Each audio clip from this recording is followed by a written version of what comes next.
comfortably zoned with the Zigzag Man in Alameda, California, pushing on the doors of life marked pull and fighting the unholy trinity as we go. Big business, organized religion, and government. Yo, Philly, how you's doing? Welcome to Philadelphia Baseball, past, present, and personal. I'm Bill Kashatus, your host on the Comfortably Zoned Radio Network. Since 1978, Phillies fans have enjoyed the lovable personality and crazy antics of a furry-green creature from the Galapagos Islands. That year, on April 25th, the Phillie Phanatic made his first appearance at Veterans Stadium as the team's official mascot. Since then, the Fanatic has made hundreds of public relations and goodwill appearances and made cameos on such popular television shows as Captain Noah and His Magical Ark, The Simpsons, The Goldbergs, and Late Night with David Letterman. Widely acknowledged as one of the most popular ballpark mascots, the Fanatic is probably the most recognizable sports mascot in North America. In this podcast, we're going to discuss the early days of the Fanatic with Dave Raymond, who portrayed the Muppet-like creature from 1978 to 1993. Today, Dave is the CEO of Raymond Entertainment, the nation's leading market consultant for character branding. Welcome to the podcast, Dave. Hey, Bill, how are you? It's my pleasure, and I'm glad to be with you. I've been looking forward to this one for quite some time. So let's get started. I'm sure that the Phillies fans age 40 and older remember the original team mascots. They first appeared in April 1971 when Veterans Stadium opened, and they were Philadelphia Phil and Philadelphia Phyllis, a brother-sister team that were dressed in 18th century garb to celebrate the nation's bicentennial, which at that time was only 5 years away. Phil and Phyllis were part of the Home Run Spectacular in right center field that I'm sure some of our more senior fans will remember. But they were sidelined by the Phillie Phanatic in 1978. Dave, tell us, how did the idea of the Fanatic originate? Wait, it's funny to get that question now because certainly I was blissfully ignorant during the beginning phase of this. I was an intern in 76 and 77, and in 78 they actually asked me. I didn't know if I was going to get my internship back. You know, it was a year-by-year thing. And they actually called me at my fraternity house at the University of Delaware and said, listen, you can keep your regular job, but we want to know, can you stay for all the games? And we'll pay you $25 per game for each game. And I'm like, well, sure, yeah, because I was thrilled I was going to get my job back. I said, what do you want me to do? He said, well, we need you to go to New York and get fitted for this costume. And I said, costume? What do you mean, costume? So, well, we're going to create, a mascot for the Phillies, and we've already designed it, and we just need you to go and get fitted because it needs to fit you. And I said, sure, fine. And I mean, blissfully ignorant. I had no clue. I was thrilled I had a job. So, all of the information about, the makings of the decision and the design, and Bill working and calling Jim Henson and then getting to Bonnie Erickson. And then, of course, you'll probably talk about this, about not buying the copyright in the beginning. I learned this all post the beginning, and I just was having fun. I was thrilled I had a job. When I saw the picture of the Fanatic, I thought, wow, I didn't think they could build a costume that actually would look this good. Mm-hmm. And when the costume was delivered, it actually looked exactly like the drawing, and I was thrilled. But that delivery was also on the very same day that I was going to wear it for the first time because the costume construction was delayed a little bit. So, I wasn't privy to any of it. I was the low man on the totem pole that was stupid enough to say yes to this idea that apparently was the only guy that really liked the idea was Bill Giles and some of the people in the promotions and marketing department. The rest of the organization thought it was a bad idea, but Bill was successful doing wacky, silly things, so they let him do his thing, which I really think is the reason why it lasted for 40 years. So you had no idea of what you were getting yourself into, no. did you? Well, just think about you being a young 20-year-old and not a lot of life experience, you would pretty much, back in those days, it wasn't the entitled generation. We would say yes to getting a job, and we'd prove our value, and that's all I thought I was doing, was I was going to prove the Phillies. Once I saw what was happening, and I heard, some of the people saying, you said yes to what? You're going to get hung in effigy and set on fire, and that's when the Phillies win. When they lose, you'll really be in trouble. And I just thought, well, you know what?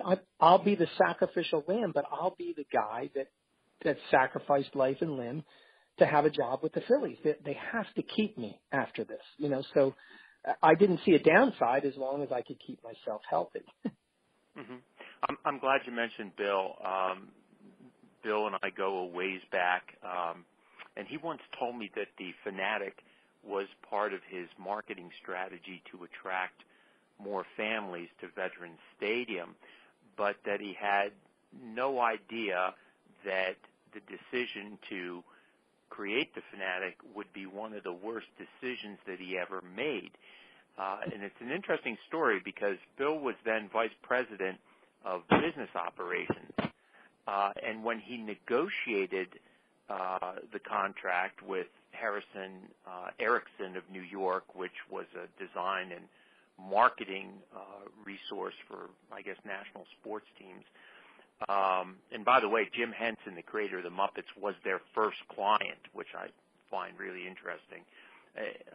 Anyway, the design was going to cost the Phillies $5,200 for both the costume and the copyright ownership, or $3,900 just for the costume, with Harrison Erickson retaining the copyright. Well, Bill chose just to buy the costume. And 5 years later, when Giles and his group of partners bought the team from Rully Carpenter, the franchise paid $250,000 to Harrison Erickson for the copyright. So that's a crazy story. But I would imagine that so much of the Fanatic and the Fanatic's personality were your creation. I mean, for example, was it your decision or the public relations department not to let the Fanatic talk? Well, I think it was easier to do it that way only because I was certainly a novice. I didn't have any clue, what I was going to be challenged with physically, non-verbally, all that. And I think, and that's in the business of mascots. It's just kind of like this unwritten rule that you don't talk.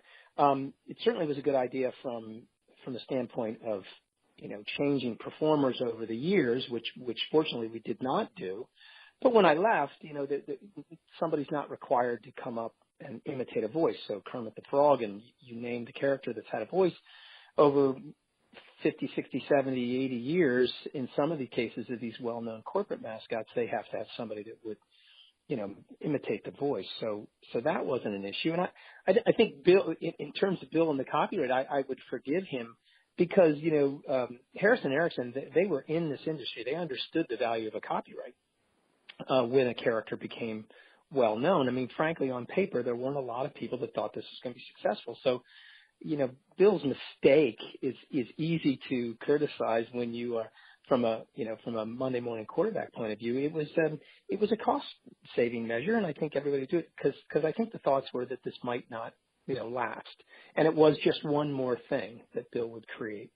So a lot of the decisions were the perfect storm of success in terms of getting this to where it is 40 years later, and that was to recognize that we have to kind of let it have its own path, and let's try some things out. And if we make a mistake with this or that, we can change course easily and build it that way. And that's really the nature of the Fanatic success, was to be open up to let's let this go. Let's see how it works, and let's work it on the fly, and let's make sure we're having fun. I mean, that was the most important thing, was Bill recognized how important fun was. And that was the first direction he gave me when I said, what do you want me to do? And he really said, go have fun. G-rated fun, but make sure you're having fun, because if you're not having fun, this won't work. And that was his first instruction to me. And they still, even, Bill's direction and spirit, even though he's not in charge like he was back then, that attitude has continued to thrive within the Phillies organization. So Dave, tell us honestly, how much of the Fanatic's personality and his behavior is a reflection of your own? Well, I appreciate that thought.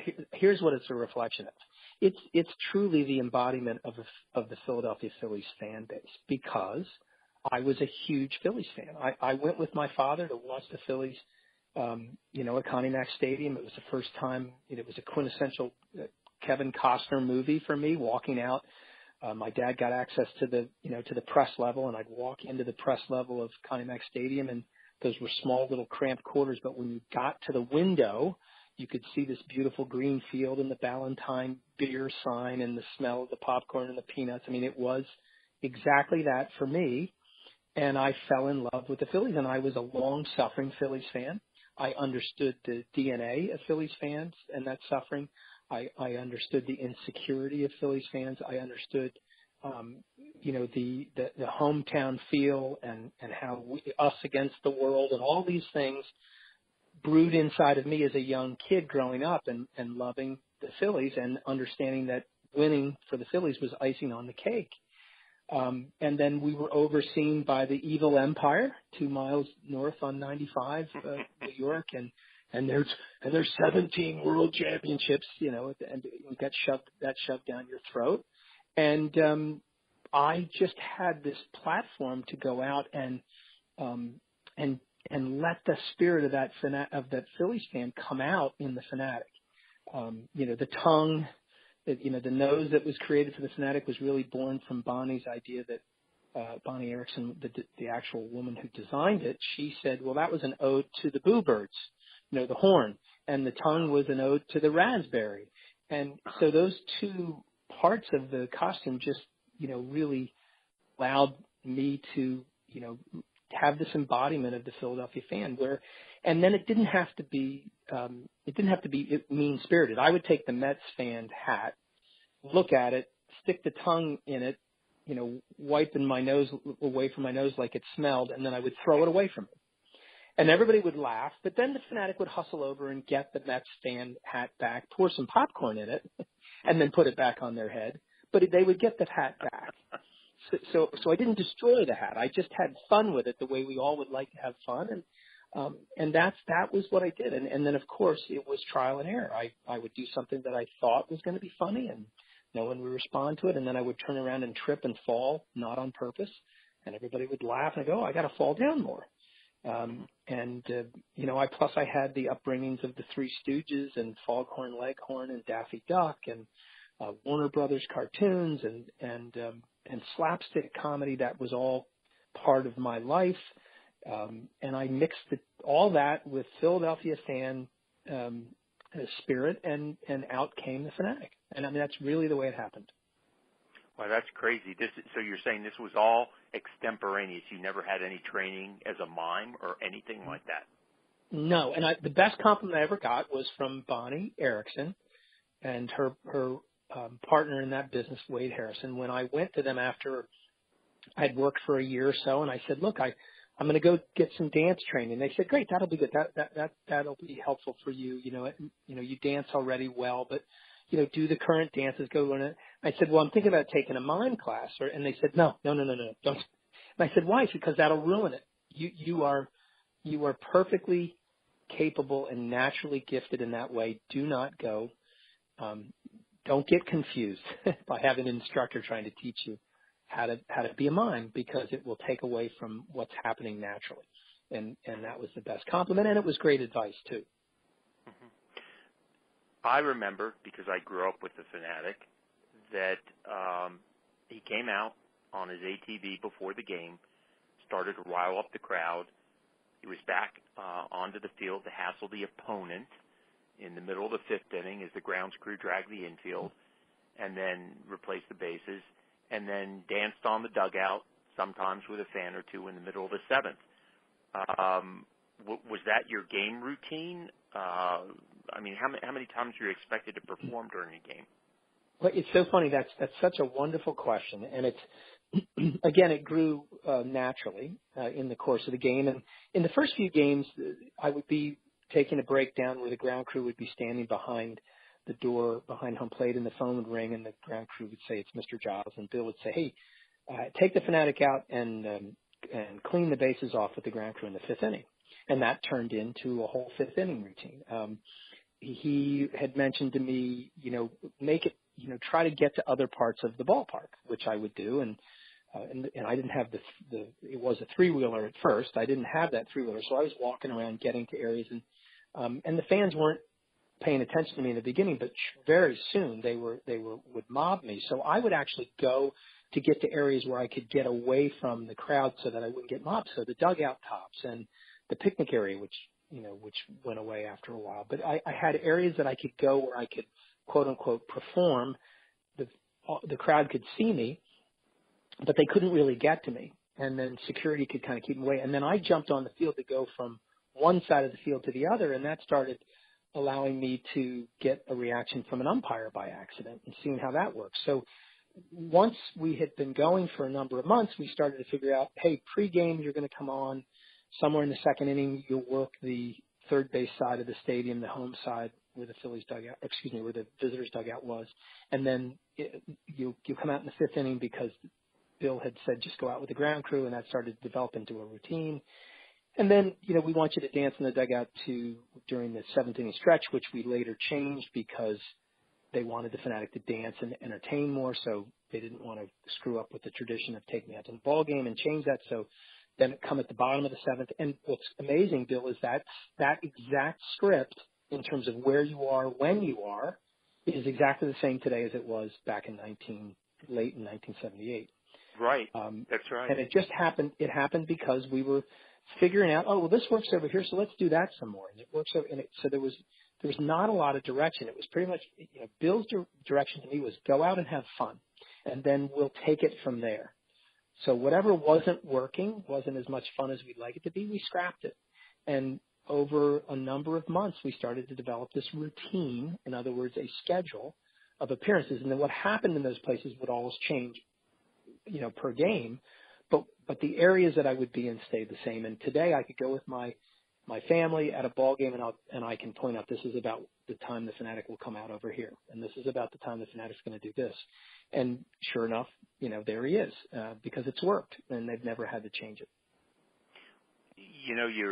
When you mention your family, one of the endearing things about the Fanatic is that he does go across generations. I mean, I grew up with the Fanatic, and now my three sons have grown up with the Fanatic.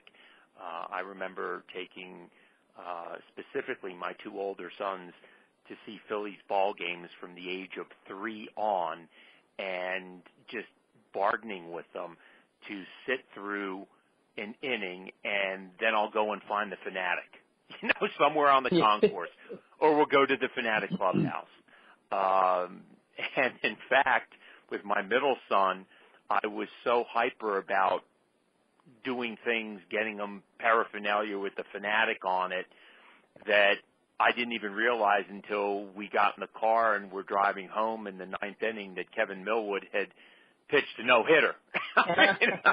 It was completely, because I was so immersed in his baseball experience with the Fanatic. Perhaps the most sentimental kid is my youngest one. He's 17 years old now. He's autistic, and absolutely still loves the Fanatic. And the Fanatic is a major highlight for him when he goes to the ballpark. Has a Fanatic jersey. We started a challenger program at Berwyn-Paoli Little League, and every few years, as we did this year, had the Challenger Day, where all the Challenger kids from the Chester County region come and have a game and have a celebration. And the creature that kicks off that celebration every time we have it is the Fanatic. And I have this wonderful picture of Ben getting a hug from the Fanatic that adorns my study wall. So it's real nostalgic to go back and share those things, because now this is the second generation that has come to know the Fanatic. Well, you touched on so many things that I want to respond to. We're going to have to extend this podcast. But number one, pardon the pun, but the Fanatic is truly evergreen. That's the beauty in him. I find myself getting uncomfortable at times when I've met a father and he's got a young 10-year-old and he's about to say what I know he's going to say is, "Hey, son, do you know who he is?" And there's a moment where I go, "Oh my gosh, this kid's not going to have any idea." And then he says he was the original Fanatic, and the kid's mouth drops up and says, "Oh my gosh!" And then it doesn't matter how many times it happens. I keep forgetting. I think it's like introducing Mike Schmidt to a 6-year-old, where Mike will go through this. I'm sure he does, and you'll have this father who loves Mike Schmidt trying to explain to their 6-year-old how great he was, and the 6-year-old has no clue who he is. But with the Fanatic, it will always continue to be new and evergreen. So that's the response to that. In terms of generational stuff, with my family, same thing. But with autistic kids, I've seen not only, this is what's funny about this, Bill, you'll appreciate it, not only do I, over the years of working in costume with the Phillies and beyond, working with mental and physically challenged kids and adults, it's just been the most marvelous part of it and so incredibly rewarding. But not only do autistic kids respond to that type of performance well, we've actually discovered and have worked with autistic kids as performers inside character costumes. And even some socially low functional on the scale of autism, we've had those performers in specific types of costumes where they thrive in that environment. And there's been a couple of programs, and we're still doing some of that. I have a good friend of mine, Chris Hall, who is a performer who has some anxiety disorder and autism, and he has been an excellent performer for my company in doing a wide range of costumes and characters. So you hit on a couple of buttons, and I'm sorry to digress, but the Fanatic will always be fresh and new. He will always be building new fans. It is the brilliance of Bill Giles' original idea that hasn't seen until now how valuable it is.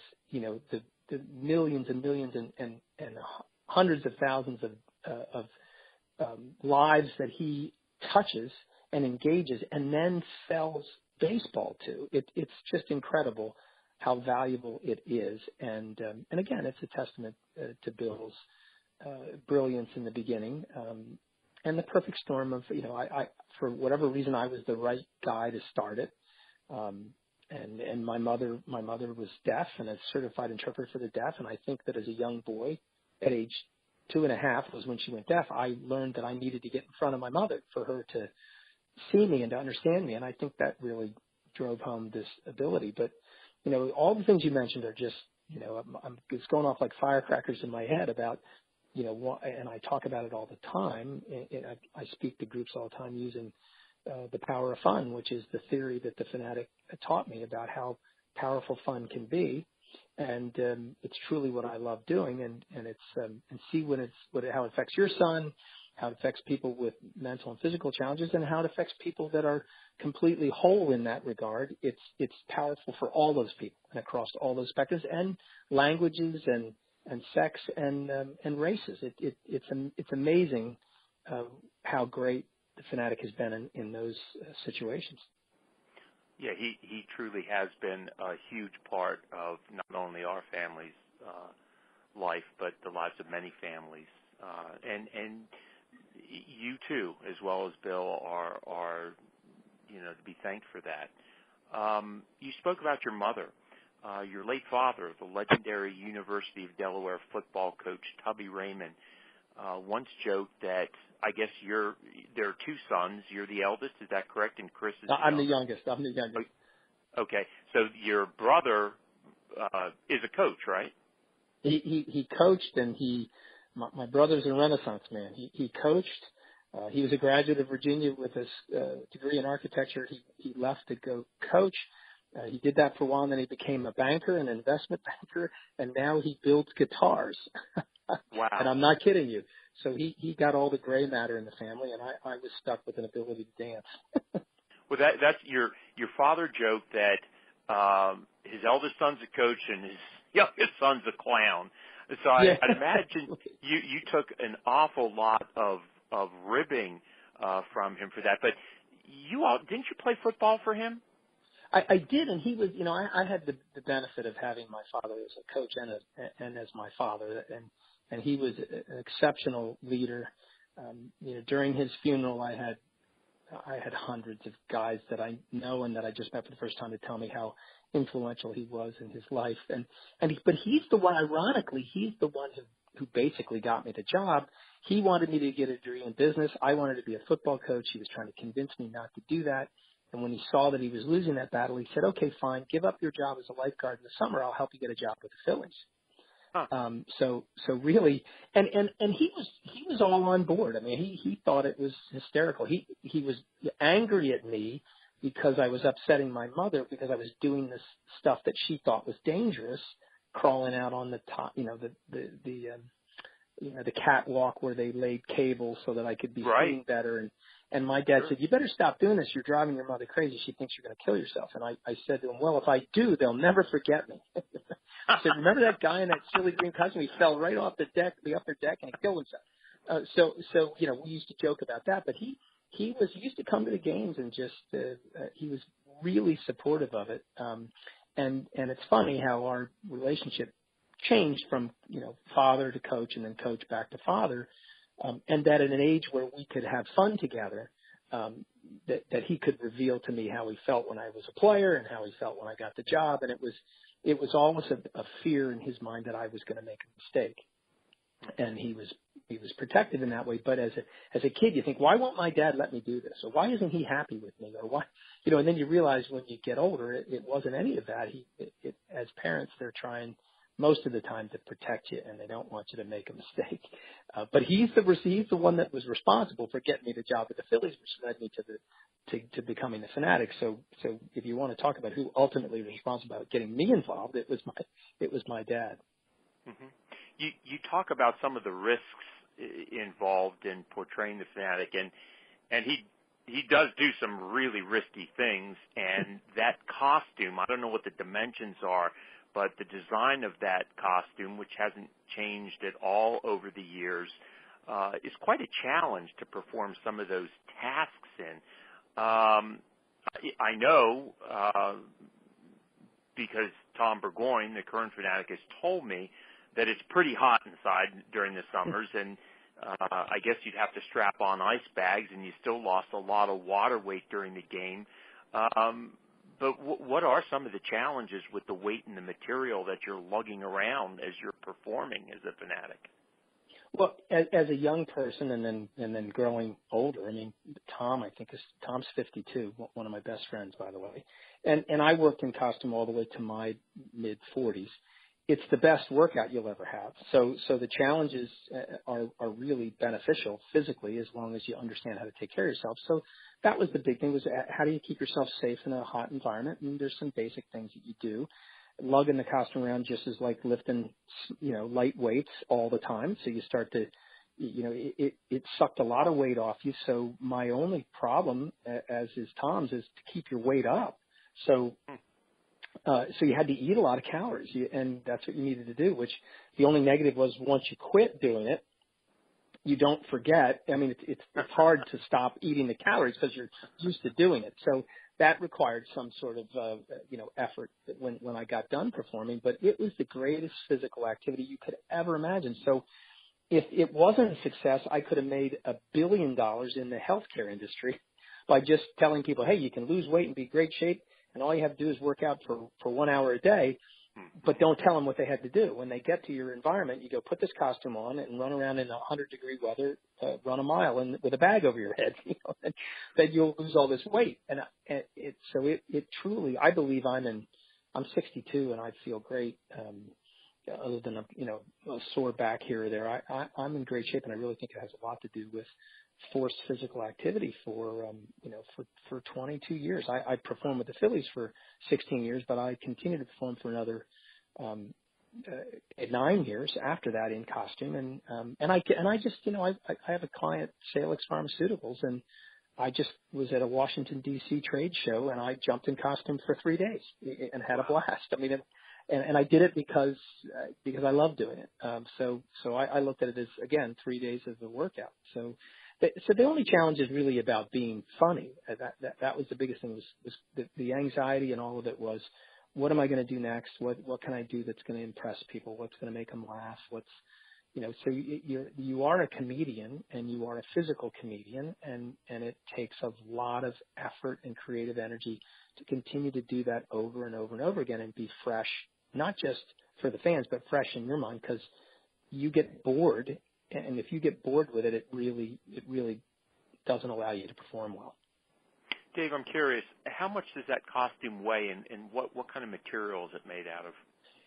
Well, that has changed over the years a lot, Bill. You mentioned the design hasn't changed, and there's been some minor adjustments to the design to make it look a little bit more cartoony. But you're correct. The only thing that really changed the most was the color. It went from a darker green to a lighter green. But it's all cotton fabric, the same. It's synthetic fur. You put the whole thing on a scale, everything all together, took it off and put it on a scale, it'd be about 38 pounds. So it's not a lot of weight, but 38 pounds with about 1.5 pounds to 2 pounds on your neck, that's a lot. And you take time to build up your neck muscles, but you get used to it quickly, and it's designed so well and it's fit for the person, so it fits well. And once you learn how to manipulate the costume, and once you have the biggest thing is to get the personality down, which is what I worked with Tom on. We kind of work together about developing the Fanatic's personality. And once you get those down, and then that it's like learning any skill, it starts to become second nature after you've really done it a lot, and you can bring that whole costume to life with a couple of moves here and there. You know exactly what you look like, and that's what it takes hundreds of hours of being in that costume to understand that it becomes a second skin. And that's the time and effort. You just have to have a lot of practice in it before you really understand how to make these subtle expressions. And there's people that still believe that they can see the Fanatic smiling. I mean, it's just all part of physically doing it and understanding how to do it. And that takes a lot of work. And so Tom has been the Fanatic longer than I was. And I really love going to watch him perform, because and the first few days that I did it, where I went to watch the Fanatic perform, you would thought I might be jealous or upset. I just marveled in my finally getting the chance to be able to see the Fanatic and watch him, as opposed to being him. There was a lot of joy in that. Mm-hmm. Let's talk about some of the specific experiences that you've had. What were some of the most humorous experiences you had in that costume? We could talk for probably 2 days, but I'm asked this question a lot, and I would say that so from a young man standpoint, nothing was more of an ability to get a young lady to notice you to tell them that you were the Fanatic. So I used that all the way up to being able to meet my wife. You bring her to a game, bring your best friend, have the Fanatic visitor seats. Go out with her and her friend for a bite to eat after the game, and that's how I met my wife, and we're married and have 3 kids, and have probably the best thing in my life is my family and my relationship with my wife. So that's the most memorable. The humorous, I always love to tell the story about being in the 1980 World Series parade, where, not by design, I ended up being on a flatbed truck in the end of the parade, because Mr. Giles had originally had me up front with the team, with the players and their wives and families. And when I got there, I said, Mr. Giles, the costume smells horrible. Because I'd been working so much and we hadn't had a chance to really clean it. I said, it smells awful, and no one is going to be happy if I'm up in that front area. And he said, well, we do have a couple of flatbeds that are here as a backup in case one of them breaks down, so why don't we put you on a flatbed in the back? And I said, perfect. And then I had the ability to roam on a flatbed all by myself, and I was at the wake of people were flowing behind, the flatbed I was on. So I got to watch these fans and all the joy, not unlike what you saw with the Eagles this year. But I remember seeing this one guy, young father, obviously, he had his son on his shoulders. His son couldn't have been more than 4. His son was crying like his feet were on fire. He was crying, but the father was oblivious to it. And he kept trying to get to the back pushing through the crowd to get to the back of the flatbed. He had something in his hand. And I felt horrible for the son because the father couldn't tell the son was crying. And he was just trying to get my attention. So I went to him, and he actually was handing me something. I grabbed whatever he was handing me. It was a little card. I took it from him, and then he was swallowed up in the crowd. I could see him finally take his son off his shoulders and then embrace him because he realized his kid was crying so much because he was distracted by the noise in the crowd. And then I looked at what he had given me, and it was his Pennsylvania state license. And his name was David Raymond. And he wanted me to know that he had my same name. Meanwhile, he's gone, and I've got his license. And there's no way I'm going to get it back to him. And I'm just starting to laugh because I'm realizing now all that struggle was just to show me that his name was the same as mine. Oh, and all these police officers were near the flatbed, so I handed it to one of the officers I knew, and I said, "Hey, some yo-yo gave me his license. Could you please give this back to him because he's going to get arrested today, probably for child abuse because he realized how frightened this kid was. He's going to need his license when they book him." And the cop was laughing, and so I'm assuming that David Raymond eventually got his license back. But it is really kind of in and of itself the story of everything all mixed together. Philadelphia fans, the love of the Phillies, the thrill of winning a world championship, really the first that the city had actually experienced, and we've had recent success since then, and the passion and all that, and just everybody wanting to connect. I mean, that's why the Fanatic works.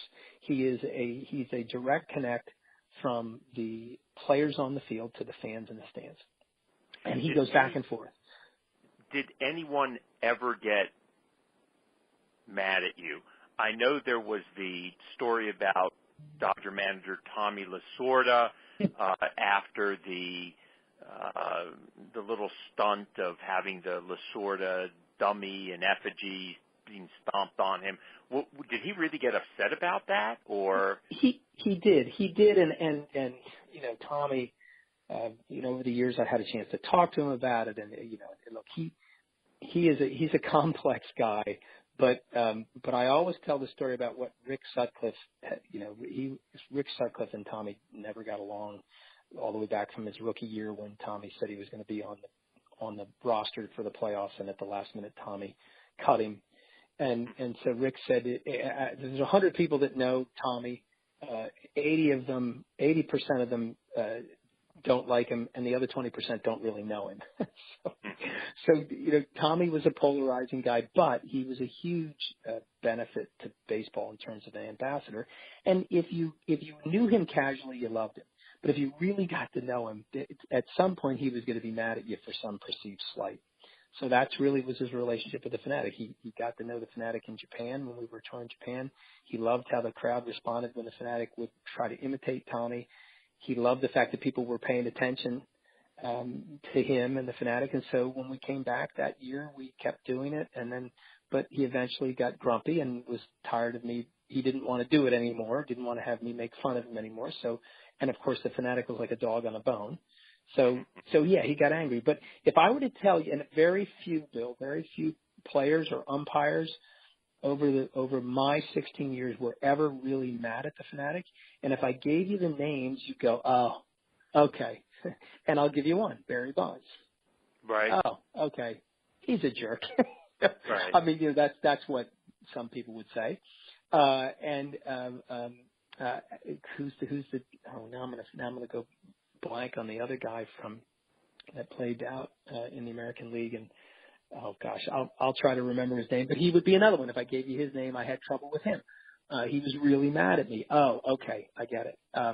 But 99% of all the players who worked with the Fanatic were never upset with him or me, and in part because the premise we worked on was hey, if you see me, do this. And by the way, if anything has happened to you between when we're talking now and when we're supposed to do this, happens where you don't want to do it, just go, nope, and I'll walk away from you. And I, over the years, because I did that both with umpires and players, that they all trusted me. And they knew, even if we had planned some really fun routine pregame, if they said, I can't do it now, I would turn around and walk away. No matter how good I thought the routine was going to be, I'd give it up for the relationship because they had decided the time wasn't right.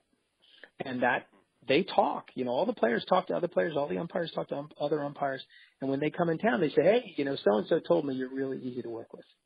So I'll do this with you. And just like business and relationships, these players had relationships with the Fanatic that they trusted. And that's why it works. So very few people got mad, and the ones that did were difficult to get along with anyway. So, and that's life, right? That's fascinating that you mentioned that, because I always wondered, he must know this player, this particular player, this particular umpire, because I couldn't imagine you just randomly going up and just starting, to swoop on somebody. I mean, Eric Gregg was probably the best. I mean, he started it all. He started that. There were two guys, Eric Gregg and the umpire. His nickname was God. Do you remember who that was? Well, all the players called him God. I want to say what's his name? The guy Dystra had trouble with. Cowboy Joe West? No, Cowboy Joe West was a cowboy. So no, this is Doug Harvey, and Doug Harvey, sure, tall, good-looking, gray-haired. I mean, he could have been a politician. Everyone called him God because he talked like God, and you did exactly what he told you to do. And so when I fooled around with Eric Gregg, it's because Eric, pretty much started to fool around with me. That's how it happened. And then Eric forever told me, I taught you how to dance. So I had to always tell Eric he taught me how to dance. And Doug Harvey called me in one time and said, hey, I've heard that you come out and fool around with us, and I've watched a little bit of what you're doing, and I like you. I don't like the chicken, because the chicken brings out an eye chart and glasses, and he makes fun of us as umpires. So here's my advice. I will do anything you want me to do as long as I reserve the right to say, no, I'm not going to do it. And number two, as long as you make fun of us, if you don't make fun of us as umpires, but have fun with us as umpires, then that is the guideline. So if there's a bad call, don't come and focus energy on us. Get away from us. If we have a bad call and an inning comes up and we come up to you to try to, make good with the fans, then fine, then play along with us. And if we say no, then you stay away from us. And that was the guiding tenet with all the umpires and all the players, and that was all because Doug Harvey gave me that advice, and it was good advice. And then I would come and give them free stuff too. I'd give free stuff to the umpires, I'd give free stuff to the players, and they were like, "Hey, come give me a couple more of those. I got a niece or a nephew that didn't get the last, doll or whatever as I gave them." And so I really developed a relationship with them. But the problem was other mascots as mascotdom started becoming successful, other performers would see what the Fanatic would do and say, oh, I'm just going to go do that. And they would just go do it just like you described it, just on the fly. And that doesn't work. You're going to get in trouble. They don't know you. They got to get to know you as a person who's in the costume first. And they go, oh, I like that guy. That guy's a nice kid. I'll work with him, as opposed to, here comes the Fanatic, I'm going to work with him. It's like a bear. You don't want the bear coming running at you when you don't know you have control over the bear.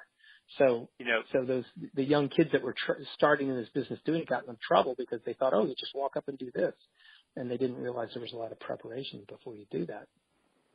The Fanatic is in such demand. I mean, obviously today, but I'd imagine just as much even from 1978 on. And I do know that there were other Fanatics or other people who portrayed the Fanatic. In fact, when I was coaching and teaching in the Interact, I had a fellow coach who actually was one of those Fanatics who appeared at events around the Delaware Valley. Just how many other Fanatics were there, or other people who portrayed the Fanatic? Another great question. So we've had two main performers in 40 years, myself and Tom. But what's amazing is we have a couple of backup performers who've been there for 25 years. Mike Alexander, who's a teacher, Matt Naylor, who was a guy that came in after I left, and we auditioned him and hired him. Matt and Mike have been there forever. Troy Staten, and we're all best friends of the Fanatic. These young people have grown a little bit older and have been, not only backup Fanatics, but also Phoebe Phanatic and Phyllis Phanatic, and so playing some of the roles of the human people that are interacting with the Fanatic, the plants, people who are fans but are really plants, so that you get the right response. And Mike and Matt and Troy and Tom and myself, and then there's a whole host of other people that kind of came in as emergency backups. One guy's a lawyer now, a very successful lawyer, and we have had a couple of reunions where we had not only the Fanatics but all the young ladies who were usherettes that would follow the Fanatic and be the Fanatic's first line of defense. But all told, I think probably as performers, 10, maybe 10 or 11 total. But it all is guided by the Fanatic's personality that has remained consistent. Did you have to train them? Well, with Tom, it was you could say training, but it's not like we went into a dance studio and said, okay, now move to your right, move to your left. Just Tom and I worked so closely together for 5 or 6 years before I left. That we knew the Fanatic together. I mean, he helped plan the music with me. We were each other's muses. We came up with ideas and routines together. It was the best thing that ever happened to me, because I had been working for 10 or 11 years without that type of collaboration. And when we hired Tom, we just fit like a glove. So when I was leaving, I took Tom around to a couple of events, and I talked more about mentally, what you need to do mentally to do this well, and less about the personality, because he had the personality down. And I mean, I watched the Fanatic today, and it's the same personality that I started, and that with Tom's support and help, I think we made it better together. So he was the perfect one. I think the real test will be when Tom retires. But I believe the Phillies have done such a great job with maintaining that consistency that really it's going to be hard to fail. Dave, you retired as the Fanatic in 1993, and as you said, Tom Burgoyne succeeded you. Why'd you retire? Well, I think, David Montgomery, who's been a mentor of mine, was my boss, and he was encouraging me to get to know the business, and because he said we'd like to figure out what we would do after you were done performing, and he was clear that it had grown virally. I was making quite a bit of money. The Phillies were very generous. But once you're done performing, you're going to be involved in marketing or promotions or entertainment, and you'd have to be slotted into a hierarchy, and you would earn what that was commensurate with where you were. So I recognized that I was going to be taking a pay cut when I did it, and after some following David's advice and learning the business, I just realized I started to develop an entrepreneurial spirit. I had a couple of opportunities to see what was going on out in minor league baseball, and I thought I could start my own business, and that's really what drove me. It wasn't about leaving; it was about preempting the inevitable, which was that I just like a player, I was going to be young when I would have to stop doing what I was doing that was earning me money, and I had to figure out a way to replace that. And I didn't like the idea of sitting behind a desk and having a boss I had so much freedom, and I was creating and doing things, that I wanted to do the way I wanted to do them, because I had gained a lot of trust from the Phillies, and I hadn't betrayed that trust. So they gave me all this freedom to come up with and do the things I wanted to do without a lot of review, which is virtually unheard of. And I recognized that I wasn't going to get that in an organization. So, I left to start my own business. And the beautiful thing that's matured now is that and why I have no qualms about leaving the Phillies. I miss the fans. I certainly miss the relationships that I developed with the Phillies, and some of those people are even still there. But I've built the speaking business, and I get a chance every day to go out and talk to corporate America, but healthcare industry, people that are working on culture, and through the life lessons of Fanatic, talk about, what he taught me, and what I'm trying to have other people capture is how important it is for people to heed the warning.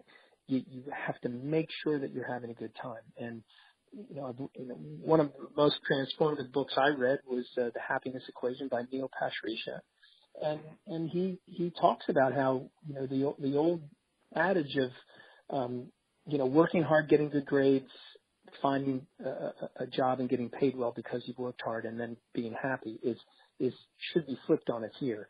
What makes you happy? What are you passionate about? And then work during your early life to figure out, is there something I can do that I can earn a living while exercising that passion? When those two meet, amazing creativity results, and there's great things that occur that make us better as people and as a society. So Bill's first direction to me was make sure you're having fun. And we're going to pay you to do that. That's an amazing thing when you think about it. With no appreciable skills, we want you to go have fun, and we're going to pay you more money than you're worth. That was exactly what it was like to be the Fanatic. And I talk about that all the time, that when I was that age, I wasn't looking for messaging. I had my head down trying to be as stupid as I possibly could be, because I needed to keep this job, and stupidity was the skill set that I had to hone.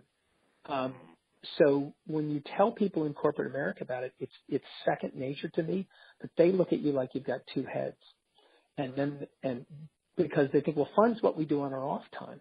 Yeah, but imagine if what you were doing created joy and you couldn't wait to get to work. Imagine the productivity.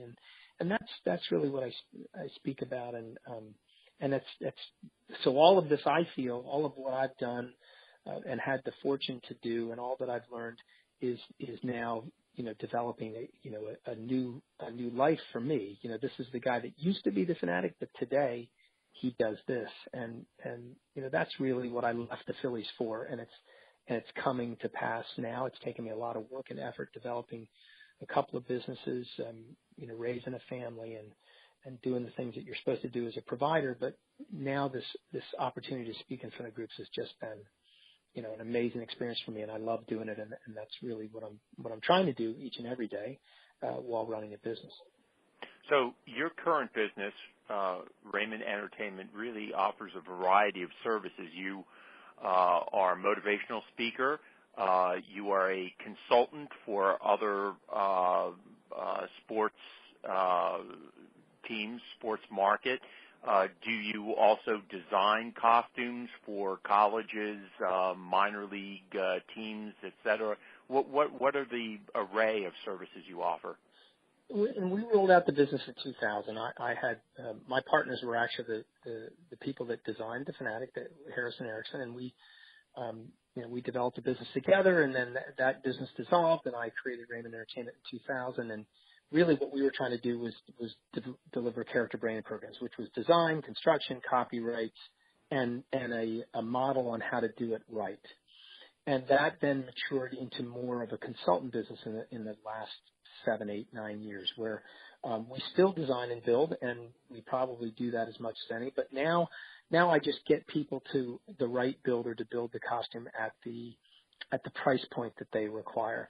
And really, we're spending more time teaching people how to do it right, how to be safe, how to be great at it. And that dovetailed into, hey, come and talk to my employees about creativity and working hard but enjoying themselves. And that was about 10, 11, 12 years ago that people started asking me to come to talk to their employees. And so this expertise now has grown into training and development. So we enter in at how to brand yourself with entertainment and a memorable message, and it's gone into, well, I want you to talk to my employees about this, because they can really take something away from this. And that required me to really develop a narrative that fit, and that's when I started doing research, and that's when I started discovering, hey, this is why the Fanatic is so powerful, and it can relate to you sitting in a cubicle, 24/7 it seems, and how you can make it so that you feel better about that. So that's what's really grown out of the last 7 or 8 years has been my speaking business, and I have a speaking website. It's raymondfun.com, and that's really what my passion is. I just talked about it. That is my real passion, to get up in front of people and talk to them, and share some of the wisdom that it took me, 17, 18 years of performing as a Fanatic to learn. And I want them to learn it in just an hour. And that's what's fun about doing that. And you do it so well. Dave, thanks for being with us on the podcast, and thanks for giving us what has truly become a Philadelphia treasure. Well, it's been my pleasure, and I really appreciate the work you're doing, and thanks for highlighting baseball. It's a very important part of my life for sure, and my whole family's life. And thank you, Philly fans, for tuning in. See you next week for another podcast of Philadelphia baseball, past, present, and personal. This is Bill Kashatus, rounding third and heading home on the Comfortably Zoned Radio Network.